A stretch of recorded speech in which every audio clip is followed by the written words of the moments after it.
Assalamualaikum warahmatullahi wabarakatuh. Hello everyone, welcome to my YouTube channel. And today, I've got a special book to review for you all. We're diving into this book here, Rewriting Islam, Decolonialism, Justice, and Contemporary Muslimah Literature by Hasnul Insani Johar. Whether you're new to studying Muslim literature or just curious about the works of contemporary Muslimah, this book has a ton to offer. So, let's get into it. So, Rewriting Islam, Decolonialism, Justice and Contemporary Muslim Literature contains exactly what it says. Ms. Johar invites the readers to explore contemporary Muslim literature and their contribution in discussions about decolonialism, justice and representations. In doing so, she urges the readers to understand the perspective of Muslimah and to question white supremacy. Also, she went deep into the topic by focusing on the works of immigrant Muslim writers such as Moja Kaf, Randa Jarar, Laila Ralami, Laila Halabi, G. Willow Wilson, and other magnificent writers. So these are 5 quotes from Ms. Johar's book that I want to highlight and give my opinion to them. 1. Global issues in A Map of Home. The narrative in the A Map of Home encompasses the Iraq-Iran war and the Iraq, Kuwait, and Palestine-Israel conflicts. In this way, Jarrah participates in the larger debates on transnationalism and global issues, particularly migration, due to wars and conflicts in the Middle East, especially rejecting Zionist Israeli occupation in the Palestinian lands. For this quote, I completely agree with Ms. Johar's opinion, as when I was reading A Map of Home, that was exactly what I thought. Randa Jarar had effectively included global issues in her book in a way that make the reader question the Western hegemony.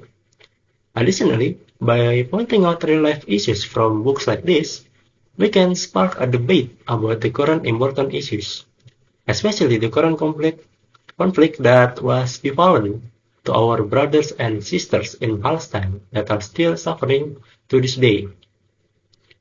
2. Western's victimization. The white Americans are depicted as racist as they assume the protagonists and Muslims are abusers and killers, although the men are the ones attacking Arisa. In this sense, this text shows how white Americans were frequently portrayed in the media as the victims of 9/11 also act as victimizers, here by attacking an innocent Muslim. So in this quote, Ms. Johar has gallantly pointed out Western media's fault in portraying themselves as the sole victim of the tragedy. As we can all agree that we are tired of the West frequently victimize themselves while keep making other countries, especially in the Middle East, continuously suffering from their wrongdoings. And this is reflected by the quote above. 3. Mark Lobe Pot. Melting pot tends to accommodate the ideas of individuality and exclusiveness, as it tends to serve individual Europeans.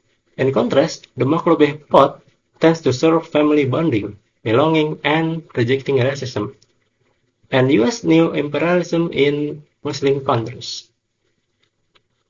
In this quote, I agree with Ms. Johar as the melting pot theory by Israel Zangwill leans too far to Western's individuality. I actually wrote an article using the melting pot theory and found that it was a bit hard to work with, as my subject was a book containing Arab minority. And thanks to Ms. Johar, now I learned about the Macrobeh pot that is more inclusive and rejects racism.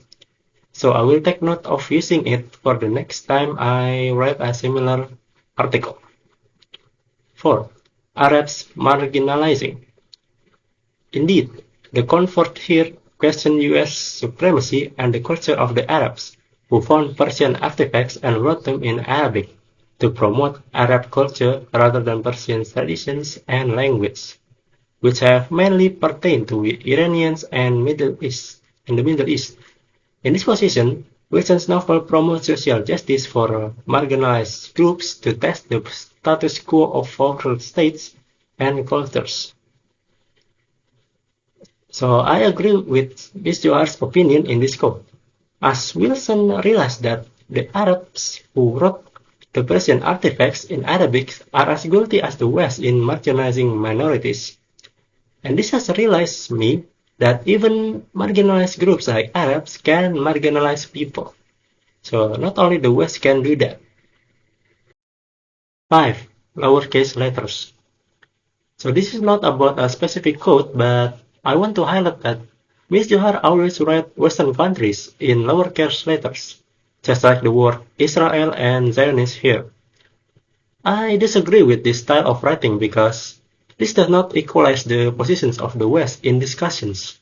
I understand that the point of doing this is to fight Western hegemony in the book, but we as scholars should aim for equality in our discussion so that everyone can be heard, even Western ones, to create a better world.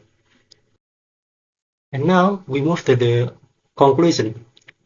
Overall, I think Revolting Islam, Decolonialism, Justice, and Contemporary Muslim Literature by Asnur Insani Johar is a great read for those who seek to open their understanding about contemporary Muslim literature, especially about women's writings.